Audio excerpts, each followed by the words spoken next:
नाज़रीन, अमेरिका और ईरान ने हालिया कशीदगी के बाद एक बार फिर मुज़ाकरात जारी रखने पर इत्तफाक किया है। फरवरी 2026 के आखिर में शुरू होने वाली कशीदगी बहुत जल्द एक आलमी तनाज़े में तब्दील हुई, जिसकी वजह आबनाए हरमुज़ की बंदिश थी।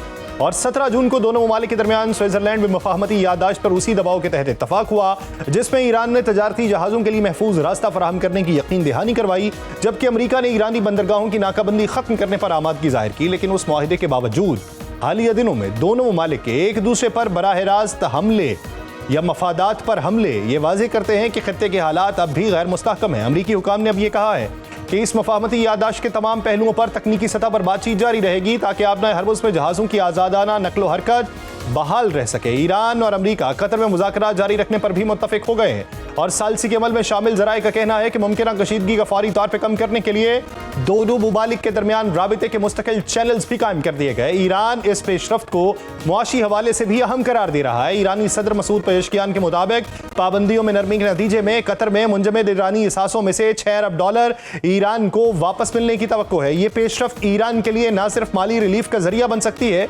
बल्कि इससे मुज़ाकराती अमल में भी तेजी आ सकती है। अक़वाम मुत्तहिदा में अमरीकी सफ़ीर माइक वॉल्टर्स ने अगरचे ये कहा है कि ईरान की आबनाए हरमुज़ के जरिए दबाव डालने की सलाहियत कमजोर हो रही है और खलीजी मुमालिक मुतबादिल रास्तों पर तेजी से काम कर रहे हैं, लेकिन जमीनी सतह पर सूरत हाल मुख्तलिफ नजर आती है। हालिया दिनों में पैनामा के एक परचम बरदार जहाज पे ड्रोन हमले के बाद अमेरिका ने ईरान के अंदर मुतअद्दिद अहदाफ को निशाना बनाने का दावा किया, जिनमें फौजी साजो सामान, मवासलाती निज़ाम, फ़ज़ाई दिफाई तंसीबात शामिल थी। और उसके जवाब में ईरान की पासदारान इनकलाब ने कुवैत और बहरीन में अमरीकी फौजी अड्डों पर मिसाइल और ड्रोन हमले किए।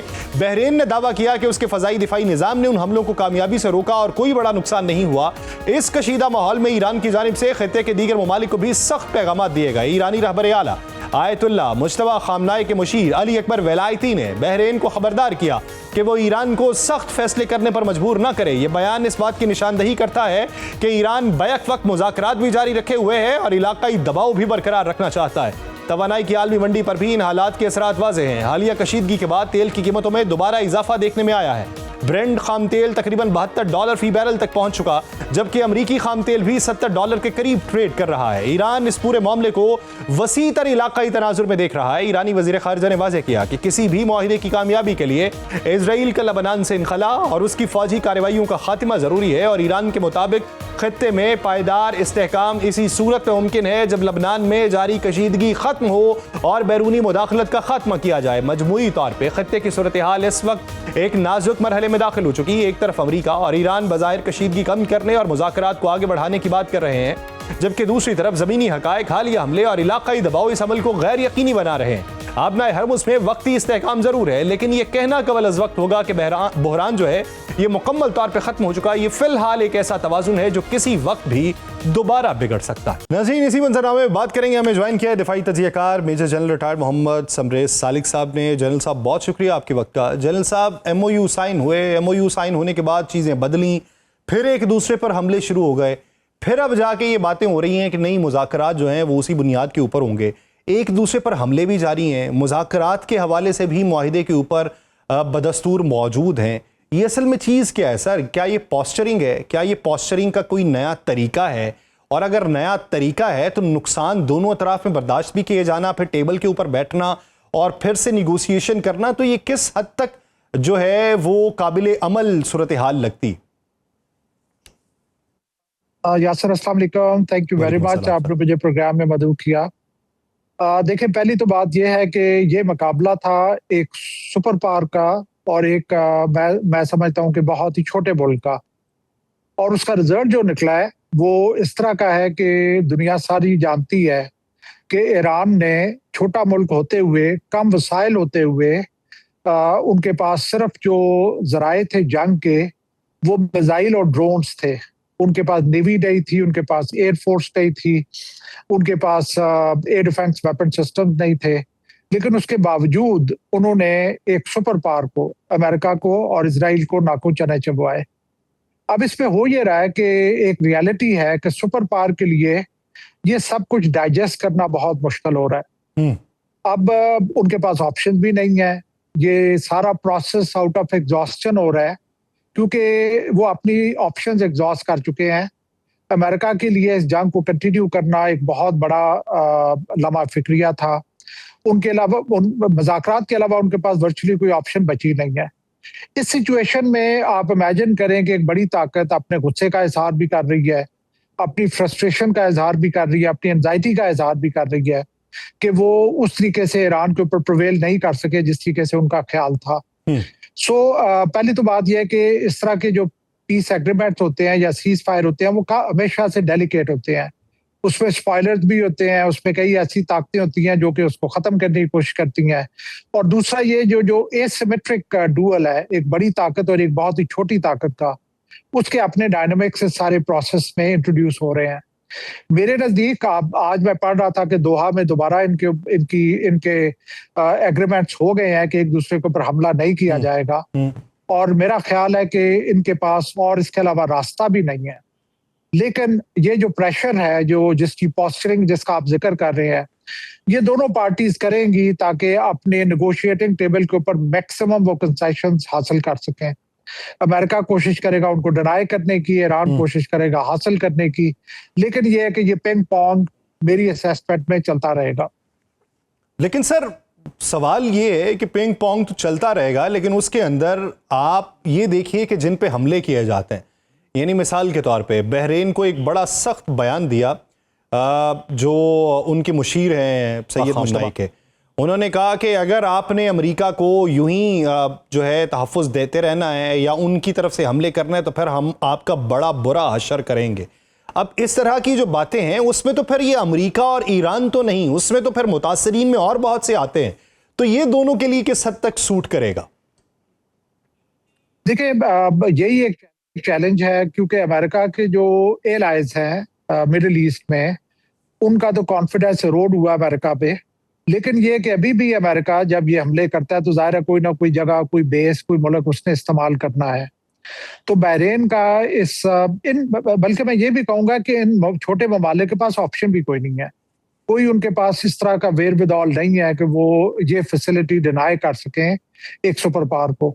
सो इस सिचुएशन में मेरा ख्याल है कि ये छोटे ममालिक they are playing with fire, और अमेरिका जो है जिस तरीके से अभी देखा गया है कि वो डी सीट हो रहा है मिडिल ईस्ट से, उसने श्रिंक करना ही करना है, जैसे किसी जमाने में ब्रिटेन ने एज अ सुपर पावर किया था।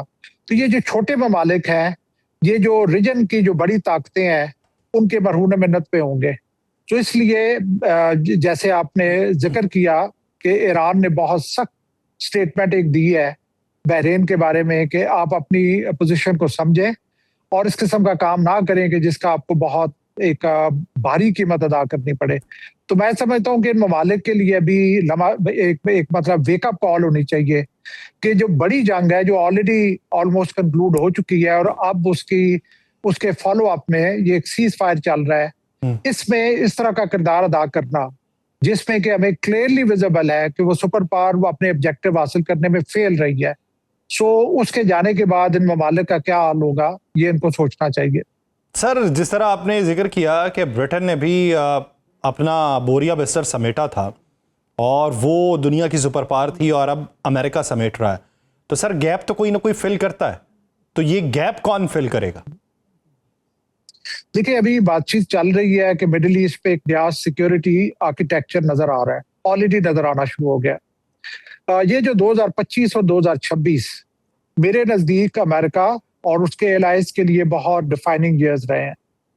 अमेरिका ने इस जंग में, ये जो 26 वाली जंग है, इसमें सबसे बड़ा जो लॉस किया वो अपनी अलायंसेस का लॉस किया है। जो यूरोपियन कंट्रीज उसके साथ खड़े होने के लिए तैयार नहीं है। अभी आपने देखा कि इटली के साथ इटली के प्राइम मिनिस्टर के साथ किस तरह का उनका शोडाउन चल रहा है।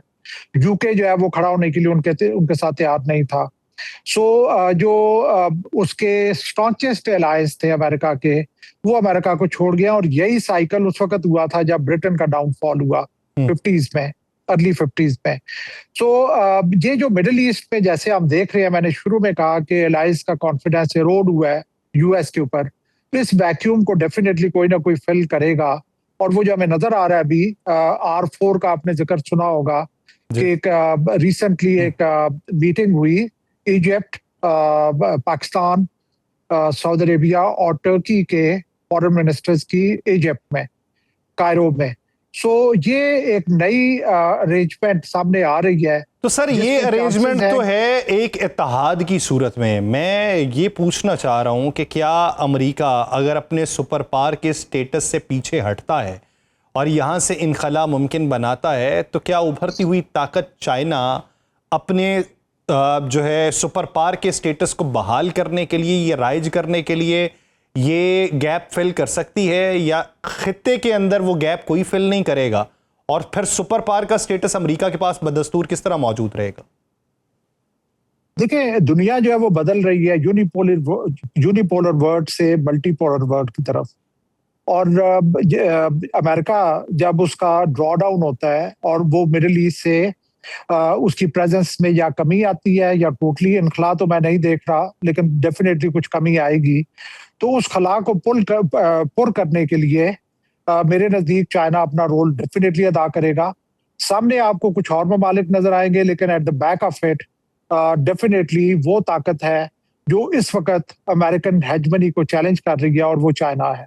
सो ये जो नया आर्किटेक्चर जिसकी हम बात कर रहे हैं, एक तो ये है कि मेरे नजदीक पहली दफा ऐसा हुआ है कि ताकत के बलबूते के ऊपर एक इस्लामिक कंट्री ने एक सुपर पावर को चैलेंज किया है और उसके सामने रेजिस्ट किया और उसके सामने डिफाइंस दिखाई है और उसको अपने अहदाफ पूरे नहीं करने दिए। इससे मैं समझता हूं कि जो मुस्लिम वर्ल्ड है उसमें एक नई रूह आई है। पहले अगर मुस्लिम वर्ल्ड पर्टिकुलरली मिडिल ईस्ट में जो हमारे ये ममालिक हैं जिनके पास ज़राए बहुत हैं, उनकी थी पॉलिसी ऑफ अपीजमेंट कि किसी तरीके से अमेरिका को खुश रखा जाए, इजराइल को खुश रखा जाए, even at the cost of their own interest, even at the cost of collective interest of Islam. लेकिन अब ये जो सिचुएशन बदल रही है, इससे मैं समझता हूं कि शायद जो काफी अरसे से बातचीत चल रही थी मुस्लिम नेटो की, उसकी भी कुछ शक्ल आपको सामने आना शुरू हो जाए, और ये जो R4 वाला ब्लॉक बन रहा है इसमें और भी कंट्रीज शामिल होना शुरू हो जाए, और डेफिनेटली इनके पीछे जो बैकअप होगा वो चाइना का होगा। तो सर अगर देखा जाए लबनान का महाज, उसके ऊपर तो ईरान जो है वो कायमो दाइम दिखाई देता है, लेकिन दूसरी तरफ हमें खबर ये मंजर आम पे आती है कि शाम में से कुछ फौजें जो हैं वो लबनान की सरहद पे लगाने की बातें अहमद अल शरा की तरफ से की जा रही हैं। अमेरिका ये चाहता है कि हिजबुल्लाह के फ्रंट के ऊपर इजराइल ना लड़े, वो अब शाम में अहमद अल शरा की फौजें लड़ें। तो ये वाला महाज अगर गर्म रहता है तो फिर इस मुआहिदे का मुस्तकबिल क्या होगा? देखिए, अमेरिका और इजराइल की तो शुरू से ये कोशिश रही है कि मुसलमान आपस में लड़ें।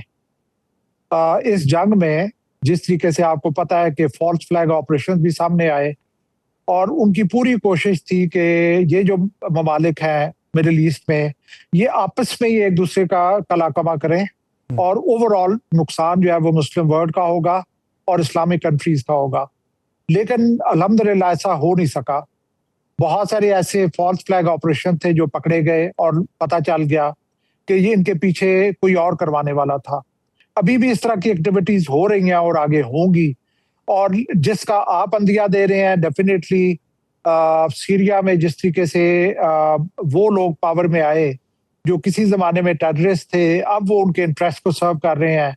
अगर वो इस तरह की कुछ चीज करते हैं तो मेरा ख्याल है कि वो हमारी जो मुस्लिम वर्ल्ड के लिए अच्छा नहीं होगा। एक तरफ आपको UAE नजर आ रहा है जो कि जिसने अपना पूरा वेट इजराइल के हक में डाला है, दूसरी तरफ अगर ये जो है सीरिया के जो लीडरशिप है वो भी इस तरह की कार्रवाई में शामिल होते हैं, तो मेरा ख्याल है कि ये अनफॉर्चुनेट होगा। आपके इल्म में होगा कि ईरानियन फॉरेन मिनिस्टर इराक में उन्होंने रिसेंटली विजिट किया पिछले 2-3 दिन में, जिसका मकसद यही है कि ये ममालिक आपस में कोलैबोरेट करें, अपनी सिक्योरिटी इंश्योर करें, ना कि ये रिलाय करें बाहर की ताकतों के ऊपर। तो ये ममालिक अगर मिलके अपनी सिक्योरिटी को रीअलाइन करके बाहर की ताकतों को यहाँ से इनखला का मौका दें, तो सूरत हाल जो है वो दुनिया के हक में भी बेहतर होगी, इस खत्ते के हक में भी बेहतर होगी और ख़तरे के बादल भी छटेंगे। बहुत शुक्रिया